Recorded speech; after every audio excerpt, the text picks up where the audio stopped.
This Las Vegas Grand Prix DFS Picks 2025 edition of the NASCAR Gambling Podcast here on the Sports Gambling Podcast Network is brought to you by Underdog. Underdog is hooking up new customers. Play just $5 and get $100 in bonus funds when you sign up with our promo code RACESGPN. Driver, start your engine!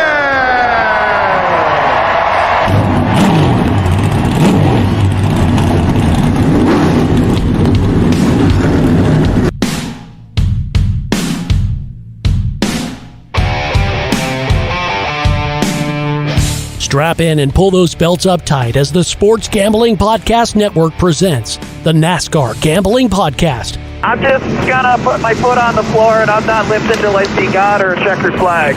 My man. With all the news and the best bets for your NASCAR weekend. We want to thank you tonight for these mighty machines that you brought before us. Thank you for the Dodges and the Toyotas. Thank you for the Fords. Lord, I want to thank you for my smoking hot wife tonight, Lisa. In Jesus' name, boogity, boogity, boogity. Now, here are your hosts, Rod Villagomez and Cody Zeeb.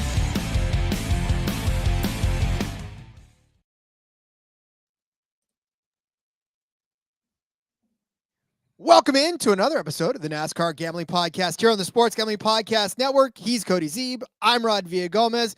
And today we come to you bearing tidings of Formula One DFS. And of course, we'll make some underdog picks as well. And it's Las Vegas, baby. It is the probably most exciting race for us Americans here on this soil. I know they go to COTA. I know they go to Miami. I know they go all kinds of different places, but nowhere, Cody, has the same sexy appeal as Las Vegas and driving down the strip.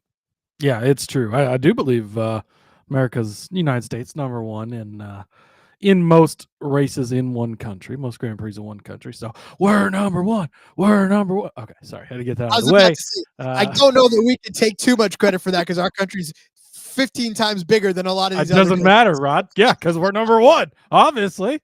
Look at that. You start chanting America and JDK, the Canadian, jumps in the chat. It's crazy how this works. But no, Las Vegas, under the lights. We talked about it yesterday on the betting picks episode. Super, super exciting, right? It's a beautiful circuit, racing on the strip, racing under the lights. It's different. It's special. And yeah, it's been great the last 2 years, the first 2 years of it in this iteration. And I'm very, very excited for this weekend. I'm definitely very, very excited. So is Mother Nature. JDK saying, did you see all the rain that Vegas is getting? Being on the same... Actually, it does happen. Every once in a while it happens. And being on the same side of the earth as Vegas, I can say that we've been getting quite a bit of it as well. The wet stuff's been falling for us. I will say, though, the weather forecast for Saturday and Sunday shows sunny skies. So I'm hoping that rain would make that race actually maybe even more entertaining. But that's okay. I think, shit show wise, yes. But you know me, I'm Team Chaos with Jordan Bianchi over here. But yeah, no, it is crazy. But yeah, looks clear for the racing stuff, so that's all good. One thing I did want to say too before we get too into it is remember everything is kind of shifted up this week. Practices begin on Thursday night, so when we get to these underdog plays in a few. If you're listening to this, Wednesday when it comes out or live here, or you're listening to it Thursday morning, get those picks in early because, they're going to change. Obviously, Underdog will pull them down during the practices and the numbers will get adjusted based on what we kind of see in that. So early stuff this week with the practice sessions, starting on Thursday evening. And then, of course, the race being on Saturday night, too. Do not forget that when you go to set your DFS lineups. Don't wake up Sunday morning thinking you're going to do it. Because you'll be a little bit too late.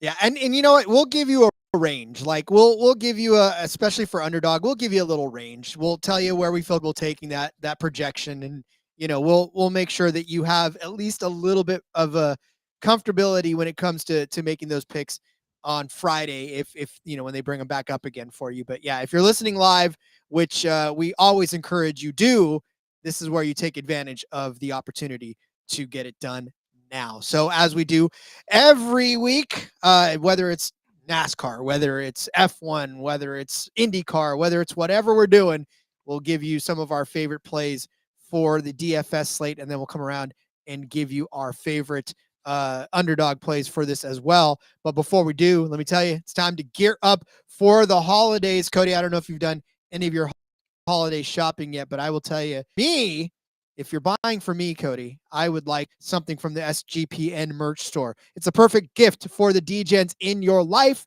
And promo code HOLIDAY is going to get you 25% off of everything. Yes, even those race officials are terrorist t-shirts that have been tearing and flying off of the shelves for the holiday season. Cody's enjoying that Santa over 2.5 hose. On this one, he definitely loves the cool looking Santa. I'll take over 2.5 ho-hos too, but my cupboard can't handle all of the hose that get up in there as well. So make sure you head over there to the merch store. Use that promo code HOLIDAY. You're going to get 25% off of everything over there. And we don't sell ho-hos. I'll tell you that right now. Unfortunately not, but that's okay. Indeed. All right, Las Vegas. We are here for the racing and for the DFS portion of it. Of course, we know that there's 50 laps around this Las Vegas circuit. And, we talk about laps led, talk about all that other good stuff. These Las Vegas races have actually produced some really, really entertaining racing and racing that we can use to our advantage, to be honest with you, with DFS. And then, of course, the last few races in general have been entertaining, not the least of which last week we had a fantastic race in Brazil. And, the championship is still not locked. It's like locking, but it's not locked yet. So there's still some positioning to be had, which makes it fun for us as well in the DFS side of it. Yeah, it's a little bit closer to locked up than it was last week, obviously, where they were all within a couple of points. Lando kind of put his mark on the championship race last week. Can he have a repeat performance this week, or can one of the other guys do what he did last week? Obviously, no sprint this week, but still try and cut back into that deficit. We'll definitely talk about some of those contenders as we go through the show here. But this is going to be a real exciting one. We kind of broke down the weekend, how everything goes yesterday. And then, of course, last week, we talked about the DFS, how it kind of sets up differently from the NASCAR thing, right? In NASCAR, you just pick 6 drivers. Here, you're picking a captain. You're also picking a constructor. So, 10 teams, you're picking the constructor, and you get the results from both of the cars in there. So it's definitely a little different, but a lot of fun. Indeed. Yeah. And so, of course, as far as points are concerned, right, you get 25 points for the win, and then it goes on down. Remember, there's only 20 cars in this one. 10th place gets you 1 point. So if you finish after 11th place, then it really doesn't matter. The only time it really matters for you is if you lead laps or if you beat your teammate, which, again, in some of these instances that we'll tell you, that's one of a wrinkle that NASCAR doesn't have, is beating your teammate and getting 5 points out of that as well. To be classified at the finish, you get a point. Classified means that you complete a certain percentage of the laps out there by the end of the race.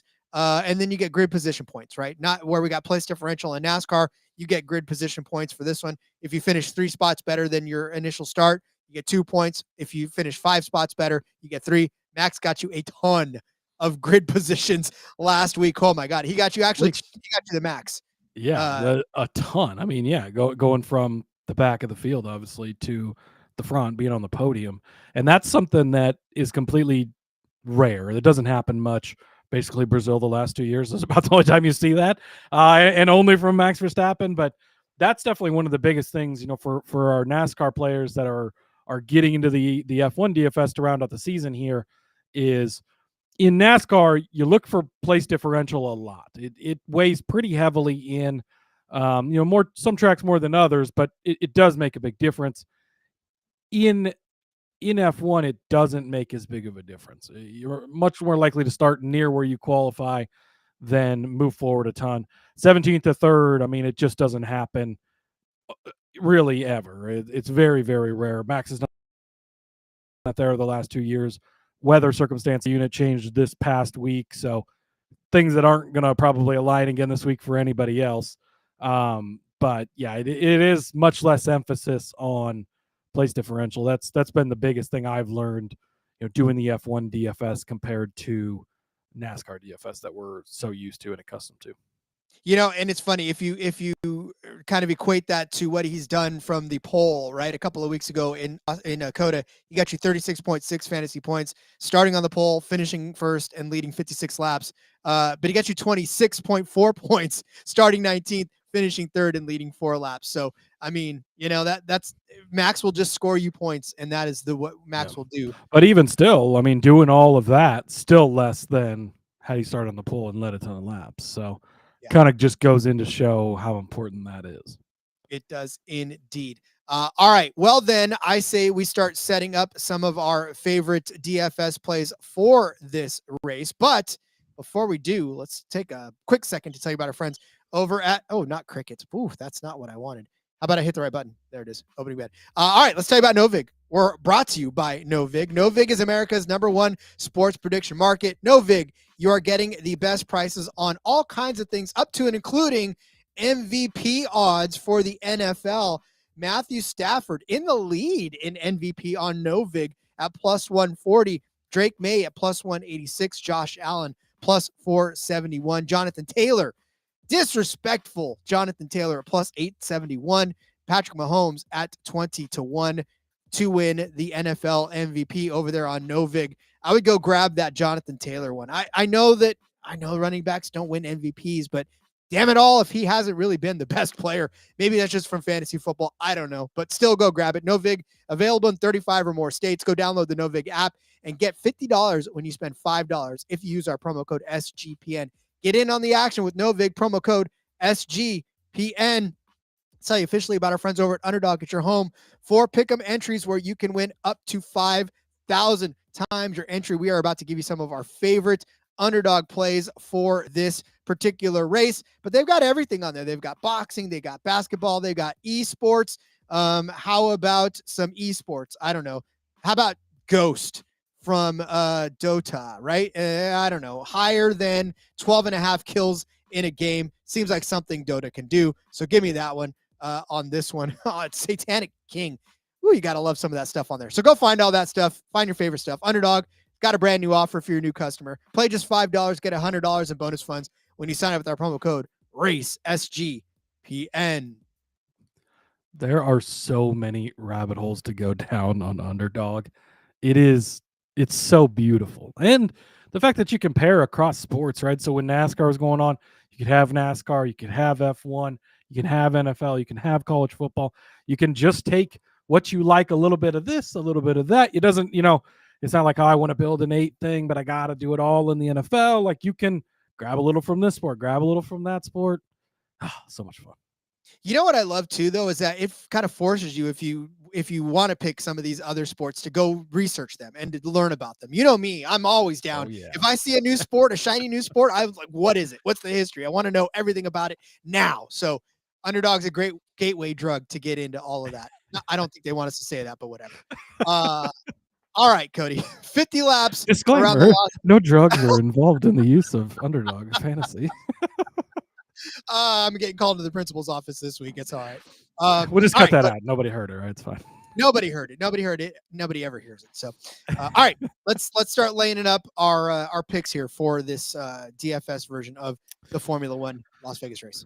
Let's do just that, Rod. And I am going to go over to the, this is an American Grand Prix, of course, racing in Las Vegas. So let's start with the American team, the old Haas team.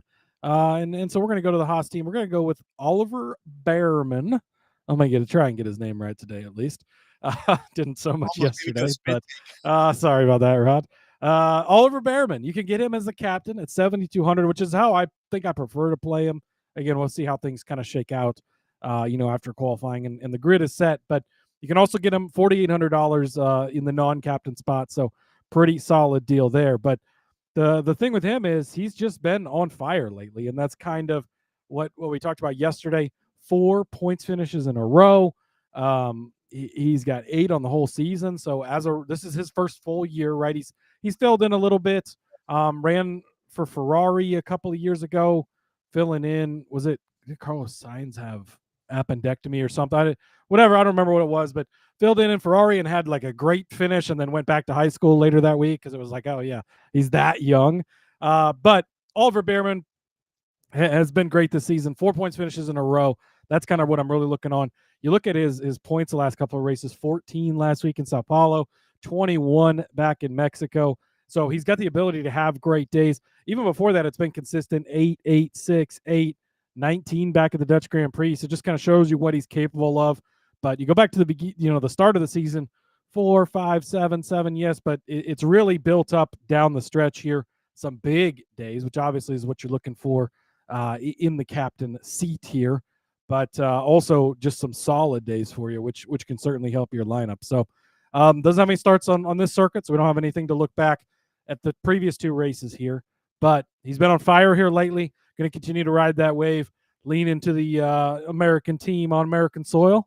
I like it. It worked out for him at Coda a couple of weeks ago, where he had a pretty solid day with the points finish there. So give me Oliver Bearman at $7,200 in that captain seat and $4,800 in the non-captain seat.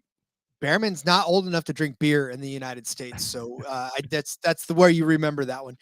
No, listen, we talked yesterday about all of these rookies and how well they're doing this season, especially last week too. There was a lot represented in the points at the end of the race in Brazil, and I don't know if it's just these guys are that good or the veterans are starting to tail off that much, but I love what I'm seeing out of him right now, and Bearman's leading that charge along with the guy I'm going to bring up here in a second. Yeah, I think that the future of F1 is bright, and I think that this shows it, right? Is we've got this crop of young drivers that look really good, and I think the future of F1 is very, very bright.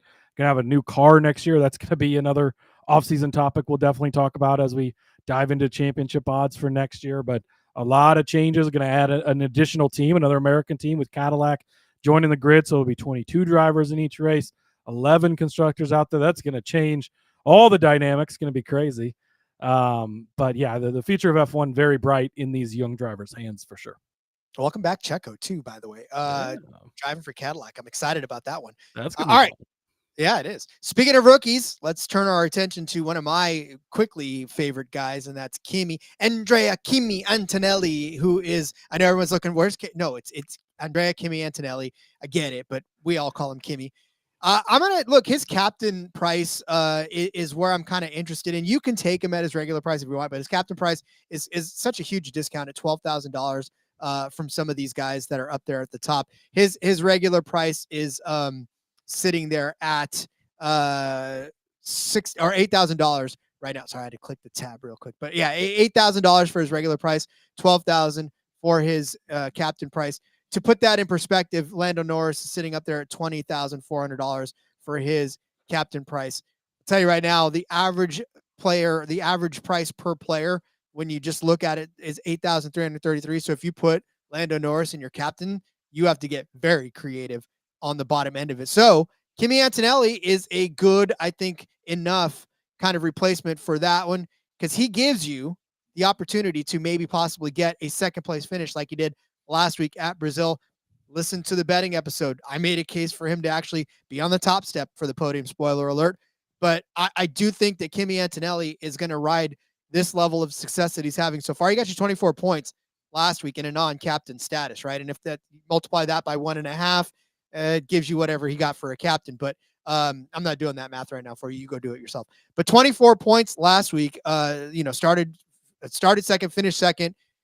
Really just had a good, clean day. Beat his teammate as well. So had that to boot. And, for Kimi, he's just had a string of pretty good finishes. Like I said, second at Brazil, 6th at Mexico, 7th at Coda, 4th in Singapore, 4th in Azerbaijan, 6th at the Italian Grand Prix, 11th at the Dutch. He went through a stretch there where he was kind of struggling, right? 11th at the Dutch Grand Prix, 15th at the Hungary, 19th Belgian, 10th at the I'm sorry, I'm reading the wrong ones. Second, I'm reading his starting positions. It's been a very long day. I just want you all to know that I've adulted too much today already, and here we are. So second at the second at Brazil, sixth so I'm still close. Second and sixth in the last two races, 13th before that, fifth, fourth, ninth, but still that stretch where he finished 16th, 10th, 16th, 16th, third at the Canadian Grand Prix, a couple of 18th place finishes in Spain and in Monaco, and a 19th place at Romania. Then sixth at Miami, sixth at Saudi Arabia. So, I mean, look, Kimi has been solidly in the top six in the points for sure all season long. And I think he's catching his stride right now. And I'm definitely riding on this one. And I like where he could finish this week. And I especially like him for DFS purposes because there's going to be a lot of people trying to cram Norris and Verstappen and Piastri and Russell in there and just kind of skipping over Antonelli. Yeah, I absolutely love Antonelli this week. We both talked about the Mercedes team in general yesterday. We're very high on them. Obviously, at this circuit last year, they finished 1-2 with Russell and Lewis. So I think that translates well for Antonelli coming into this. And, man, just been so impressed, especially with his run at Brazil last time out, how good he looked. Talk about young, talented drivers, right? That whole conversation. Kimi is definitely maybe even the leader in the clubhouse, I would say, with that. He's got the best ride of them, yes, but he's been performing very well. So, yeah, I love the play. Yeah, and like we said yesterday, too, he held off Max Verstappen, so, Yeah, absolutely. JDK says, isn't Cadillac 2027? Audi is 2026. They're actually both 2026. So Cadillac will be the additional team added to the grid. So we'll go from 10 teams, 20 drivers to 11 teams, 22 drivers with Cadillac joining the grid.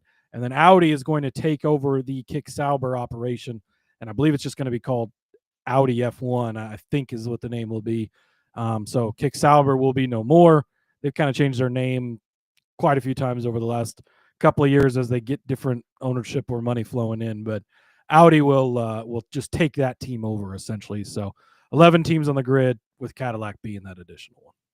Audi will be any. All right, Cody, where are we going next? Wow. I'm telling you, I had to redeem myself reading up every wrong stat out there. So a dad joke is definitely in line for that. That was, okay. That was good. It was great. It was.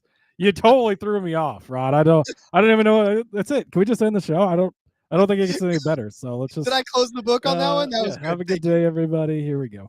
Okay. So Oliver Behrman, the first guy I gave out, love him. Super convinced on him. Gonna play him kind of no matter what happens this week. I'm good with it. I'm ready to go. This guy is much more of a high risk with hopefully some reward, I guess. Is kind of how I'm looking at it, right? And it's Yuki Tsunoda at $3,400, and it's very interesting because I'm probably not playing him in the captain role, especially because he's not going to beat his teammate. So you're missing out on those 5 extra points because he's not going to beat Max Verstappen. But you're getting a Red Bull car as the third cheapest car on the grid. Cole Pinto down there at $3,000, Lance Stroll at $3,200, and then it's Yuki Tsunoda next up after that. And his points per race is not very great. It's really bad. It's 2.1, but there's potentially a little bit of upside there if he can put together a good day. And this is basically how we talked about Yuki yesterday, is you don't trust the guy. You don't necessarily love what he's been doing in this car, but there is some potential upside there. And if you can capitalize on it, in yesterday's scenario, it was cashing a decent sized bet, right? And in this scenario, it's separating yourself, being different, and maybe coming through with some stuff. So last time they were on U.S. soil back at COTA, he did score you 10 fantasy points, which at this price, being the third cheapest guy on the board, when you're going to you have to play some cheap guys, because that's just, there's no avoiding it in F1. I mean, you really do, just based on the condensed field, based on the format of how it's set up. But if you can get a day like that, that's solid. That's what you're looking for. Baku, a couple of races before that, 9 points. Even like 5 points in the Dutch Grand Prix is fine. Those are decent days. If something were to happen to Max, you get those 5 points, obviously, for beating him. Unlikely, right? But it is a possibility out there. So $3,400. He DNF'd here in the first race in 2023. Last year, the 9th place finish in the Racing Bulls car. So you like to see that. And Sergio Perez, who you just brought up, racing for Cadillac next year, was 3rd place last year, very fast in this race in the Red Bull car, in this particular Red Bull car. So again, Red Bull's not been what they were last year, but we'll take what we can from it. It's not going to be a third place run from Yuki. I don't see that happening. But again, very hit and miss. 17th, 11th, the last 2 races. But then, like I said, the 7th at the U.S. Grand Prix, 6th at Baku. If you can get a 7th or 6th place finish from a guy that's the 3rd cheapest on the board, that's going to help your day out a lot. He had the 9th place at the Dutch Grand Prix. So really 3 of the last 7 races have been pretty decent points finishes for him when there's only 20 of them in the field. And he's, 17th ranked on the price board, but he's finishing 6th, 7th, 9th. He's got that upside in him. I like that. So Yuki Tsunoda, I think, will set you apart. He's going to be a little bit different. I don't think a lot of people are going to play him because if you click on him, you see 1, yes, there's a 10, but then 1, 9, -1, some 3s, some -2s, some -1s. Like, not a lot of great stuff in the upside case. Don't just lock him into all your lineups for fantasy games out there because I wouldn't do that, right? This is how you be a little bit different. But I think there is some upside with Yuki Tsunoda. So playing both sides of the card with my first 2 picks. The Bierman pick, did it again. The Bierman pick is locked in. Love him. Super high on him this week. And the Yuki pick is this guy has some upside at a super cheap price and can help you fill out your lineup. At least you didn't read the starting positions when you meant to read the finishing positions, Cody. It's Wednesday and it feels like the 4th Monday in a row today. It's one of those days. I feel you. Wait, I feel like I'm trying to limp home on. But we'll keep going. We will keep charging along because we are not pitting. We are going to ride this gas tank out till it empties. All right. I'm going to give you one of those Kick Sauber cars that we were talking about earlier, and I'm going to give you another young rookie. It's funny because, a couple of years ago when we were talking about this, all we were talking about was Max and Leclerc and, Checo and all of these guys that were out there week after week, and they were all veterans. And it just feels like this year, when you turn the page, it's just all these rookies, and they're all guys that contribute in not just betting aspects, but DFS aspects. And, Gabriel Bortoleto is one of those guys, I think, that has kind of contributed for you in some major ways and in some great places in DFS, especially. I mean, we talk about the setup, and 10 points doesn't sound like a lot when you're talking about DFS, but in Formula One, where points are literally at a premium, right? And the majority of the points go to the guys that are at the top of the list, and you got to find your way to make some value down the board, right? Well, Gabriel Bortoleto at $3,800 last week got you those 10 points, which is a good day for him. He finished 10th. He started 16th, but not to mention he beat his teammate, which again is an automatic set of points. So yeah, you're 100%, or not last week. It was a couple weeks ago that he did that, but last week he didn't beat his teammate, finished 9th, and God blessed. Here we go, Rod. This is me reading through the list of stats that you're given. Last week he did not get him, unfortunately. Nico Hülkenberg finished 9th, and Gabriel Bortoleto finished in 20th position. But before that, he just had a tough weekend last week. Like, wrecked in, I think it was a P3 or qualify. Oh, well, there wasn't a P3 because we did the sprint race. So it's been qualifying. I think he wrecked. Then he wrecked in the race, a hard wreck too. Like, just a rough weekend. So I'm not going to hold that one against him. He didn't even get a lap in. I really wish that we could have seen what he could have done, because if Nico's finishing in 9th, I think Bortoleto would have had a fantastic day. But in Mexico, Bortoleto finished 10th. Nico Hülkenberg finished 19th. So he did beat him there. A couple weeks ago before that in Coda, Gabriel Bortoleto finished 18th. Nico finished 8th. But the race before that, Gabriel got him by 3 positions, and then it was 5 positions in the 17th Grand Prix. And then Gabriel finished 8th a few weeks ago as well. So good, solid days for Bortoleto. 10 points, like I said, in Mexico, 1 point at Coda, 4 at Singapore, 6 at Azerbaijan, 10th at the Italian Grand Prix, 14th at the Hungaroring, 14 points at the Hungaroring. Whereas you look at what Nico Hülkenberg has done over the course of that action, 8 points at Sao Paulo, -3 in Mexico, 12th at Coda. That's the one where I said he ended up getting him, but -2 at Singapore, 1 at Azerbaijan, 8 at the Dutch Grand Prix, 4th at the Hungarian Grand Prix, 1 in Belgium. So a really bad string of DFS days for Nico Hülkenberg. And of course, what that means for you is his teammate is having a better day because he's beating him. So I definitely think that Bortoleto, especially at $5,400, is going to be a very good addition that's at the captain spot. But Bortoleto at $3,600 for the regular driver slot is a huge value for you. Yeah, I like it. No arguments from me. He's definitely shown some upside on a lesser team, I guess, if you want to go. The future Audi team, of course. But yeah, I like the play here. Yeah, Kick Sauber, like we said, out the door, Audi in. And, honestly, if you feel bad because Kick Sauber's gotten some flack over the last couple of seasons, but Bortoleto is such a good driver that, who knows what he could have done with that name, but we'll never know. Yeah, and hopefully Audi coming in, then they're just taking the team over, right? Which is the normal thing that happens in Red Bull or in F1 from time to time. But yeah, hopefully that influx of money will help, and go into the new car next year, could help as well, and hopefully they can continue to build on that. And Hulkenberg's had some great runs. He talked about the points finish last week. We talked about him on the betting show yesterday, with another potential points finish this week. So good stuff out of that team. Indeed. All right, where is our last play for the day? Yes, next up for me, we used to talk a lot about Max. We talked about the top of the board.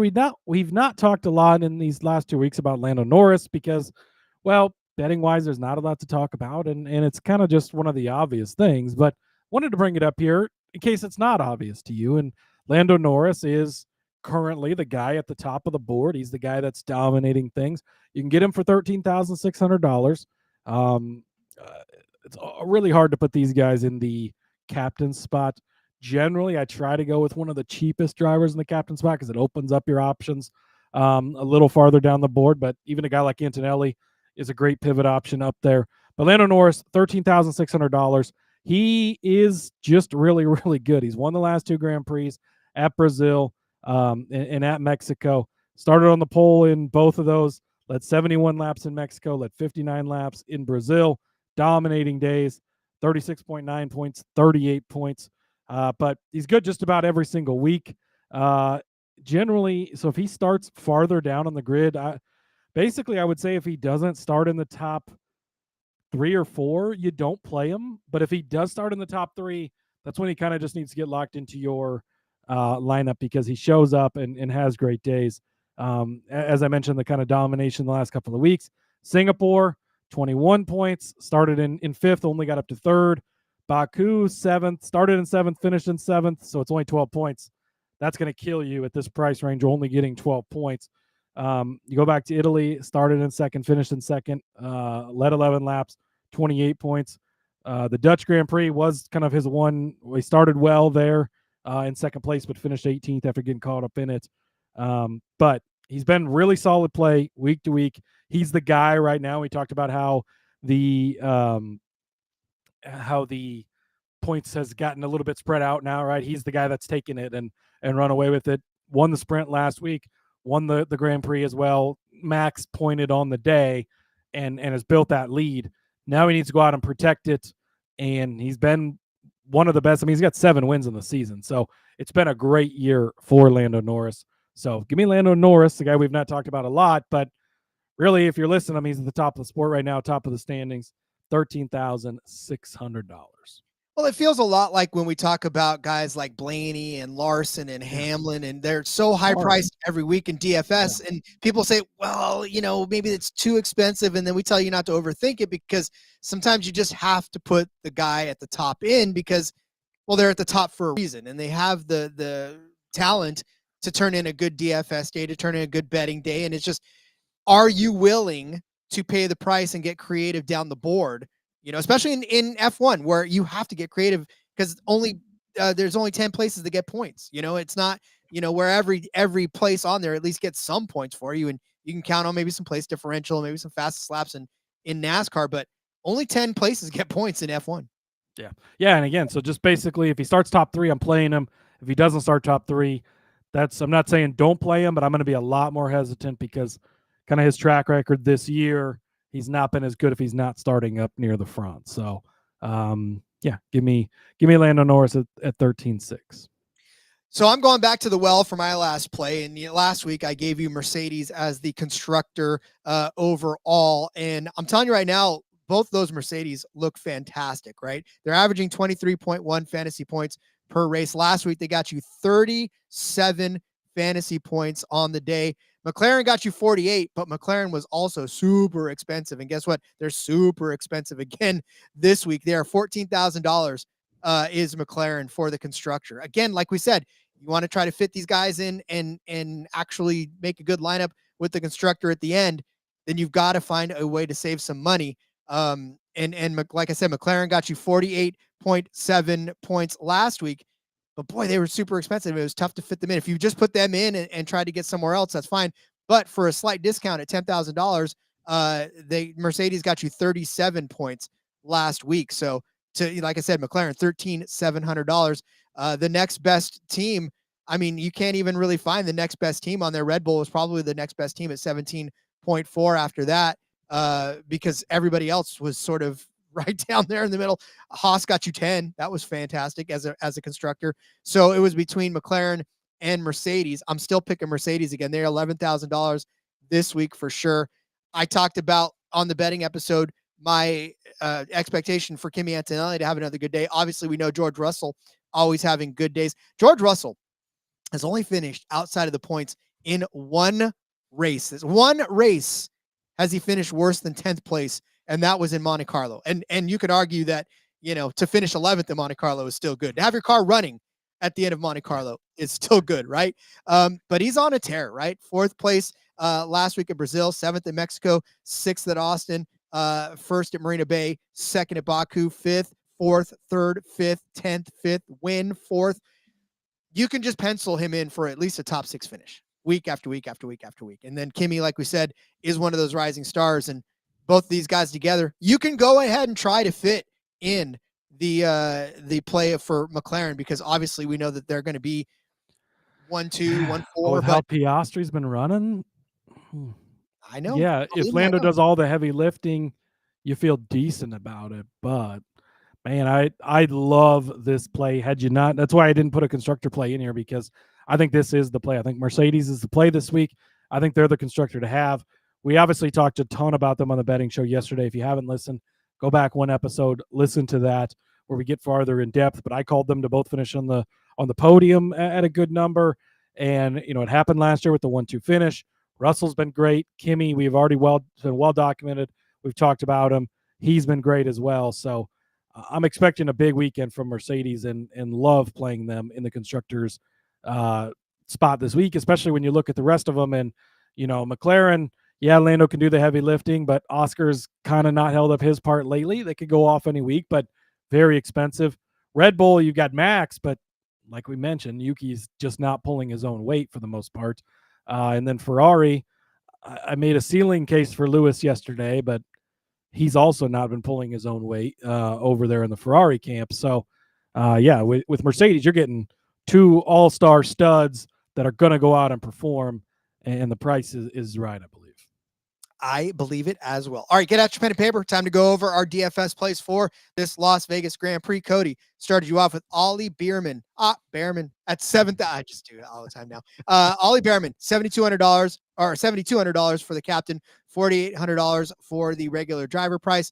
I said Kimi, just put him in your captain seat and don't even worry about it. $12,000 for him in the captain seat. Cody gave you Yuki Tsunoda at $3,400 as another driver. I said Gabriel Bortoleto at $3,600. Was my driver there. And then Cody gave you Lando Norris, $13,600 for him.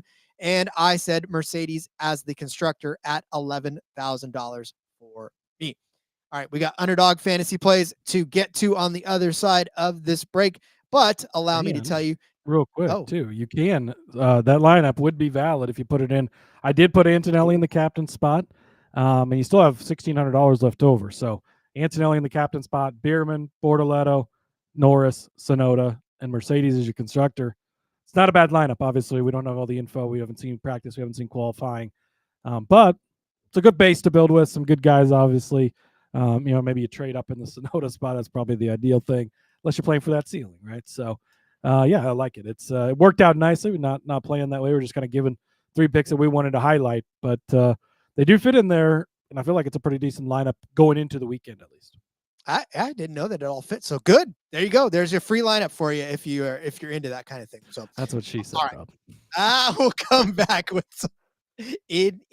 Audi is innie. We'll come back with some plays. But first, let's tell you about our friends over at Rhythm. Rhythm is crushing it in college football, NFL, and they just added the NBA. Rhythm is also giving away weekly cash prizes just for tracking your bets in the app. Track 5 bets of the same type from any model you build. You can win $1,000. Use promo code SGPN25 when you download the Rhythm app for 25% off of your first month. Download Rhythm and use promo code SGPN25.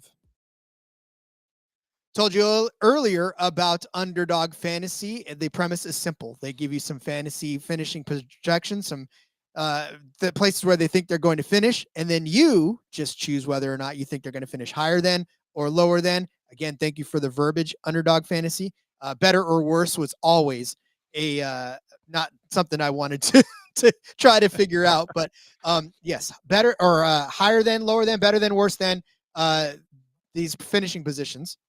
And yeah, you just go from there. I absolutely love it. We've got a couple of good ones for you to roll with.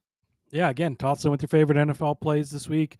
Toss in with some college football, with some crazy off-the-wall sports that Rod's going to have you covered on. Whatever the case is, you love it. My plays are super simple. They're already guys we've talked about, so I don't need to go big into it. But the beer man himself, Oliver Bearman, better than 10.5. He's got 4 points finishes in a row, 7 on the season, 12 times this year. He's been top 11. Again, a points finish is top 10. So he's been right there. I love it. I'm in love with this kid. He's been on fire. Let's keep the iron in the fire while it's hot. Oliver Bearman, better than 10.5. I don't have anything further. I'll rest my case on how fucking good this kid's been lately, Rod. Yeah, I'm telling you right now, like I said, for a Haas car to be that good, right? I mean, we talked a little bit about him, or a little bit about Haas the last few seasons, but you know, he just seems to be making this very, very good and very entertaining to watch, this Haas team. So love it. I mean, who knows, right? They've scaled way back in their Cup Series program. Obviously, they sold 3 charters, ton of money.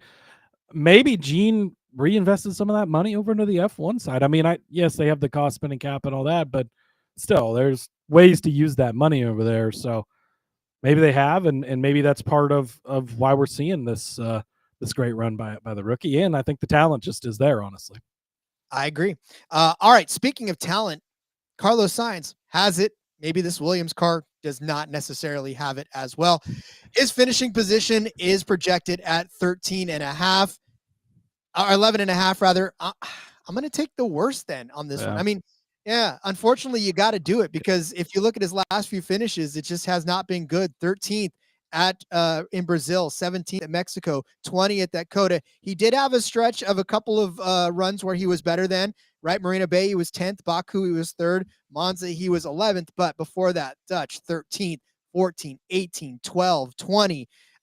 Just ever since Spielberg, it just has not been good for him. Canada was good. All right. He got a 10th place finish there. But again, his average finish this year, 12.9, which is definitely already worse than 11.5. And it doesn't feel like Carlos Sainz has been able to be consistent enough and I guess comfortable enough in this Williams equipment to keep it as a points contending car week after week after week after week. And then, Cody, we talked about it even yesterday too, and we're talking about all these rookies that are popping up and occupying. There were 7 different teams represented in the top 10 at Brazil, right? It is very difficult nowadays to score a points finish with all of these hungry rookies and all of these guys who are finding themselves week after week in points battles. And Sainz is just not in that battle anymore. And it's not something that we're talking about all the time. I could read off any of his stats from here before. It doesn't matter, because this car is not the same car as he was driving in Ferrari. And he's definitely having a rough go of it here. So 11.5 might be a task too tall to hit this week. You could say all the signs point to taking the worst then, Rod. So I'll ride with you on that. All right. Now we're done. Everybody, thanks for joining us today with 2 dad jokes in. Might as well just go see. But no. Sorry, you kept saying signs, and I was like, it's like a sign for me to say this joke. So, yeah, I agree. I actually looked at this one, and I'll be playing this one as well. You made a great case for it. You really laid out everything, but we don't have a ton of guys with bigger numbers that you could take the worst then on, which shout out to Underdog for giving us this option. So let's take advantage and hit the worst side on Carlos Sainz here at 11-5. Unfortunately, I'm the guy. Lucas, I'm the guy this week that's the worst game guy. You're the better than guy. I think it's all my old age catching up to me. So, Cody, who's gonna be better? In your defense, you probably would have played this one, but I beat you to the duck. For the Underdog picks, Kimi Antonelli, all in, better than 3.5. I made the case yesterday for both of these Mercedes to find their way onto the podium. I think we're in for a Mercedes week. I think we're in for a Kimi week. You called him as an outright yesterday on the show. I agree with you. I think this could be the week where we see the kid shine. I love so much what I saw out of him last week, especially as you noted, holding off and racing a hard charging, very determined Max Verstappen last week. That puts a lot of points in the bucket for him this week as far as the belief in him. So Kimi Antonelli, better than 3.5. Absolutely love it. I will hug it and put it to bed, and I will definitely be riding that one into this Underdog weekend. All right, I'm going to take another one of these vets, and it's Fernando Alonso. His projection is set at 12.5. I'm going to have to take the worst then on this one as well. It's not as if he hasn't done it back-to-back years, right, where he's finished better than this, 9th and 11th at Las Vegas, but man, you look at this season, especially the last few races, 14th at Brazil, 18th at Mexico City. He got 10th and 7th at Coda and Marina Bay back-to-back, but 15th at Baku, 19th at Monza, 8th at the Dutch Grand Prix, 5th at the Hungaroring, but 17th at Spa. I mean, again, this is a guy that actually had a pretty good string of finishes between Silverstone and Spain too, Cantinel. 9th there, 7th, and 9th, right? All great points finishes, but it's just been way too consistent. His average finish this season, 12.4, which puts him right at the cusp of that 12.5. But over the last couple of races, a mechanical issue in Mexico City took him out there, but he started 14th, right? And we talk about how it's not easy to finish too far above where you start. And unfortunately for these Aston Martins, it's kind of been that way, right? You start where you're going to start. And then if you can maybe get a couple of positions here and there, but by and large, you're not going to finish much better than you start. And yeah, it just hasn't been there for Fernando Alonso this year. And like I said, he's been good at Vegas, but does that mean, especially with the way this season's been going for them, that he's going to be good again? I don't see it. And I think a 13th place finish is probably right in the wheelhouse for Alonso and no higher. Yeah, I agree with you. Another one that I took a peek at, and I think it's another one to take a good option for the worse than side. Man, just, he's been around a long time. He's been great, certainly. But it's so hit and miss here lately that I'll ride with you on the worst than. Like I said, you hate to see it because there's already 10 drivers already that I'm putting in the top 10. I'm in the points, right? And he's just not one of those right now. And then the cusp guys and the Isaac Hadjar are definitely going to put him in the points. Bortoleto probably put him in the points. Obviously, Kimi's going to get there as well. And even Liam Lawson, I'm saying is going to be a points finisher this week. So those spots are running out quick, right? No room left in the end, Rod. Sorry. No room left in the end. Sorry, Fernando. I mean, you can take it out on me. You can actually, Fernando, if you want to go back and just critique everything I did on this episode and tell me how much I'm not doing well, by all means, my friend. Like this is. Well, that Amy Audi joke was pretty good, Rod. So I made up for it. I tried to make up for it. It's there. All right. Let's get out of here, Cody. Let's send everybody off to have some time to put in their lineups before the practice sessions and all that other stuff happen. Yeah, absolutely. Make sure you get those Underdog plays in, before Thursday night's practice if you want to get them at these projections because they will change once the practice stuff begins. So get those in sooner rather than later. And we'll be back tomorrow, Rod, for you NASCAR fans. We're going to be talking some NASCAR stuff, even if you're not a NASCAR fan. Come back. Got some news to catch up on, a bunch of driver announcements and rumors this week. So we'll cover all that. And Daytona 500, there's quite a few props out. Some props that might not stay around that you might want to get on sooner rather than later. So we'll cover those, go over that. It's going to be a lot of fun. Make sure you join us for that. And in the meantime, you can follow me over on the X at @Husker_Zeeb. You can find all my stuff over there. There's a lot of it. We'll just leave it at that. And we'll see you guys tomorrow. We will see you tomorrow. Follow me on Twitter at RJ Villagomez, where I complain about adulting. That's what I'm doing these days. If you want to catch up with me there, it's at RJ Villagomez. Of course, we'll be back tomorrow. And until then, everybody, we love you all. Let's go racing and let it ride.